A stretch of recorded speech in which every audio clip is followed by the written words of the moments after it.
गोरखपुर में अपराधी चाहे कितना ही शातिर क्यों ना हो, वो पुलिस की पकड़ से बच नहीं सकता।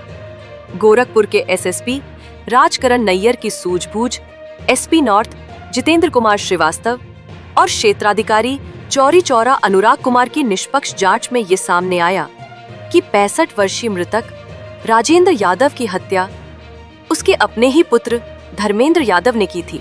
पुलिस ने इस संबंध में धर्मेंद्र यादव की तहरीर पर 10 नामजद सहित 4 अज्ञात के खिलाफ मुकदमा दर्ज कर मामले की जांच शुरू की थी।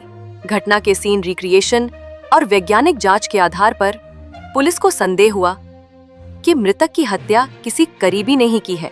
इसी बिंदु पर जांच को आगे बढ़ाया गया। आखिरकार जब पुलिस ने मृतक के पुत्र धर्मेंद्र यादव से सख्ती से पूछताछ की तो उसने हत्या करना स्वीकार कर लिया। पूछताछ के दौरान उसने बताया कि उसकी पत्नी की तबीयत खराब रहती थी और वो काफी समय से घर पर ही रह रहा था। इस बात को लेकर उसके पिता उसे डांटते फटकारते थे और बाहर जाकर कमाने के लिए दबाव बना रहे थे। इसी बात से नाराज होकर धर्मेंद्र ने कुल्हाड़ी से वार कर अपने पिता की हत्या कर दी। इसके बाद उसने खुद ही गांव के कुछ लोगों के खिलाफ हत्या का आरोप लगाते हुए चौरी चौरा थाने में प्रार्थना पत्र देकर मुकदमा दर्ज कराया था। घटना का खुलासा पुलिस लाइन में आयोजित पत्रकार वार्ता के दौरान एसएसपी राजकरण नैयर ने किया। उन्होंने बताया कि पुलिस की निष्पक्ष और सटीक जांच के चलते घटना की सच्चाई सामने आई और 10 निर्दोष लोगों को फंसने से बचा लिया गया। इस संबंध में मीडिया कर्मियों से बात करते हुए एसएसपी राजकरण नैयर ने पूरी जानकारी साझा की। ये दिनांक 16/6/2025 को थाना क्षेत्र चौरी चौरा में एक मर्डर का मुकदमा पंजीकृत हुआ था, जिसमें वादी धर्मेंद्र के द्वारा उनके पिताजी का 10 नामजद व 4 अज्ञात लोगों के द्वारा विवाद के चलते हत्या करने की तहरीर प्राप्त हुई थी। तहरीर प्राप्त होते ही तत्काल मुकदमा पंजीकृत कर इसकी विवेचनात्मक कार्रवाई प्रचलित थी। जो नामजद आरोपी थे, टीम्स के द्वारा नामजद आरोपियों को हिरासत में लेकर के उनसे पूछताछ की जा रही थी। लेकिन पूछताछ के दौरान जो भी घटना स्थल है उसके निरीक्षण एवं जो साक्ष्य संकलन आ रहा था, उससे जो भी नामजद आरोपी थे उनके खिलाफ हमको कोई ऐसे साक्ष्य नहीं मिल रहे थे जिससे हम कह सकेंगे वह नामजद आरोपी इस हत्या के केस में सीधा सीधा हमको लिप्त दिख रहे थे।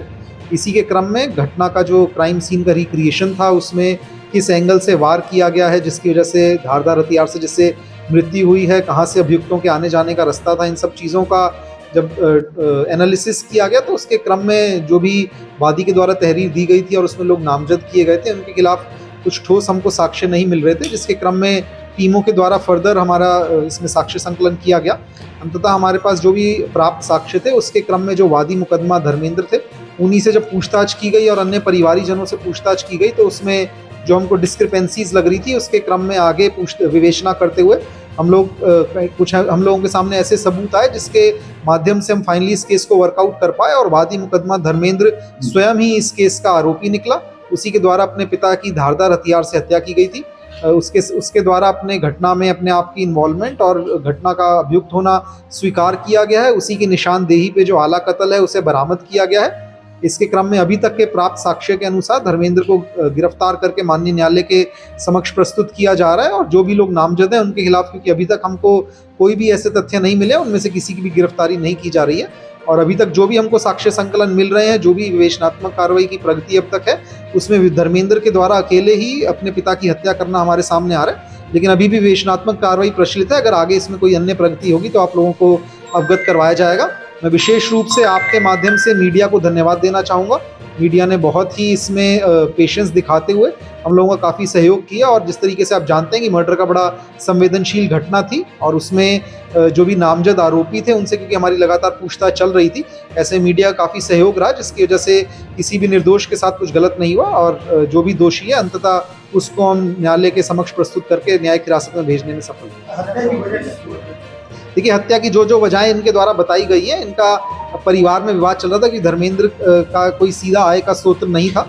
वे अपने पिता पे ही आय के लिए पिताजी पे ही निर्भर थे और इसको लेकर के घर में कई बार विवाद रहता था। अभी घटना से कुछ दिन पूर्व ही इनका घर में काफ़ी ज़्यादा विवाद हुआ था अपने पिताजी के साथ और जिस दिन रात्रि में पिता की मृत्यु हुई है उस दिन रात को भोजन के समय भी इनका काफ़ी विवाद रहा था। तो जो पारिवारिक झगड़ा था इनका, उसके क्रम में उसी से रोष में आकर के इनके द्वारा बताया गया कि इनके द्वारा घटना की गई।